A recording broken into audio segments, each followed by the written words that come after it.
Anna Hawkins, and we are at the Distressed Investing Summit today, featuring the 18th Annual Turnaround Awards.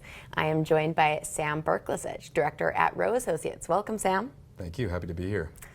Sam, tell us a little bit about what you've been focusing on at Rowe recently and the award you guys are being recognized for this evening. Yes, happy to. So Rowe Associates is a exclusively healthcare-focused investment bank. So you can think our work is typically sell side or buy side. I'd say majority on the sell side. All healthcare services largely in the middle market. We're receiving recognition for a deal that we completed last year, which was under $100 million, but we had a client that operates in the dental space, and we had a full bid on the table for the enterprise, and we were able to take that out and effectively run a sum of the parts transaction. So we broke up the organization into 6 different pieces and sold it within, I'd say, 31 days of all those transactions closing. So we had an incredible team around us from counsel and the executive team, obviously, who had to run the business day to day. But we were able to consummate that transaction in July of last year, and are happily to receive some recognition for it. Congratulations. Thank you. And so I know Rowe is specifically healthcare focused firm and M&A. What are your thoughts on the healthcare sector moving forward for the rest of this year? So healthcare will continue to obviously be very important. It still runs about 19 to 20% of GDP within the United States.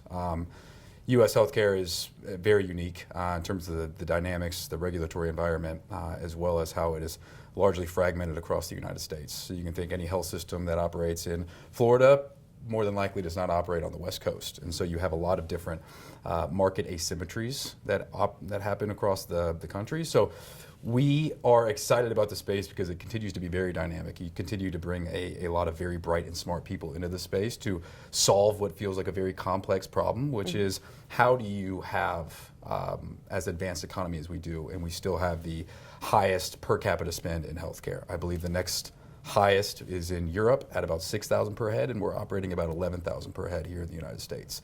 Wow. So it continues to be very unique and dynamic. There's a lot of opportunity to drive improvement in the space, and we find that a lot of the clients that we are fortunate to be working with are tackling small bits and pieces at a time, whether in a geography or within a service line. So short answer is very broad, very dynamic, can be very complex at times, and can be head scratching for how it tends to operate, but still an exciting place to operate.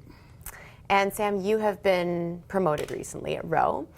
We always like to recognize young leaders and excellence in the space. So what do you think makes an excellent leader for someone in mergers and acquisitions? Well, I appreciate the shout out, thank you.